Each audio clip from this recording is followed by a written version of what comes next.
Assalamualaikum warahmatullahi wabarakatuh.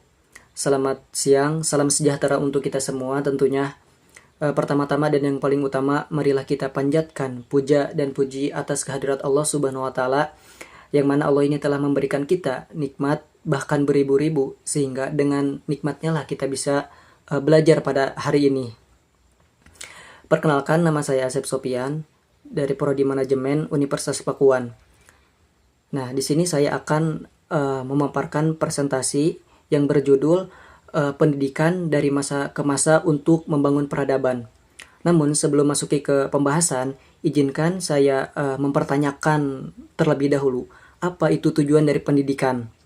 Nah, tujuan dari pendidikan itu untuk mempertajam kecerdasan, memperkukuh kemauan, serta memperharus perasaan. Oke, langsung saja kita masuki ke bab 1. Nah, di bab 1 yaitu di masa lalu, akar pendidikan dijelaskan, jika kita menengok ke masa lalu, pendidikan telah menjadi pilar utama dalam membangun peradaban manusia. Dahulu, sebelum adanya sekolah formal, pendidikan dilakukan secara sederhana melalui keluarga, tokoh masyarakat, dan lingkungan sekitar. Nah, orang tua pun mengajarkan nilai-nilai moral, sopan santun, dan keterampilan hidup agar anak-anak mampu bertahan dan beradaptasi gitu. Di masa kejayaan kerajaan-kerajaan Nusantara, pendidikan menjadi jalan untuk melahirkan pemimpin-pemimpin hebat.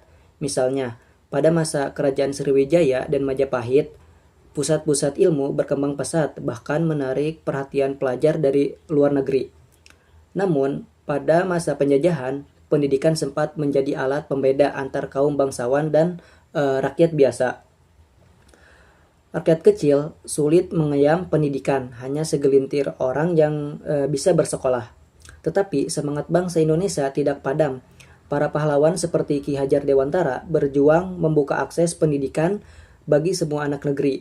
Dari sanalah bersemangat, yaitu dari bahasa Jawa, ing ngarso sung tulodo, ing madya mangun karso tut uri handayani. Lahir sebagai semboyan pendidikan kita, yang artinya di depan memberi teladan, di tengah membangun semangat, dan di belakang memberi dorongan. Nah, itu penjelasan di bab 1. Oke, kita lanjut ke bab yang kedua.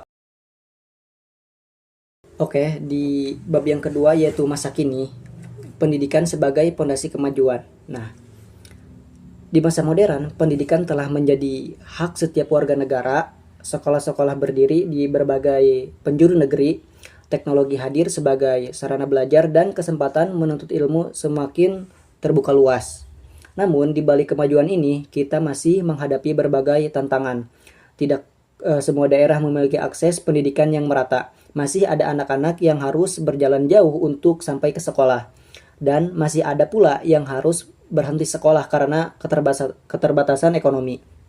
Nah, selain itu, di era digital, pendidikan tidak hanya berbicara tentang membaca dan menulis, akan tetapi juga tentang kemampuan berpikir kritis, kreativitas, dan karakter. Kita tidak cukup hanya cerdas secara akademik, tetapi juga harus berakhlak mulia, berempati, dan memiliki rasa tanggung jawab sosial. Guru dan tenaga pendidik kini memiliki peran yang semakin penting gitu. Tidak hanya mengajar, tetapi juga menjadi pembimbing karakter dan inspirasi bagi generasi muda. Mari kita membayangkan masa depan.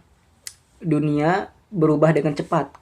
Kecerdasan buatan, robotika, dan teknologi digital akan mengubah cara kita bekerja, berpikir, dan hidup. Lalu, apa yang akan menentukan masa depan bangsa ini? Jawabannya tetap sama, yaitu pendidikan.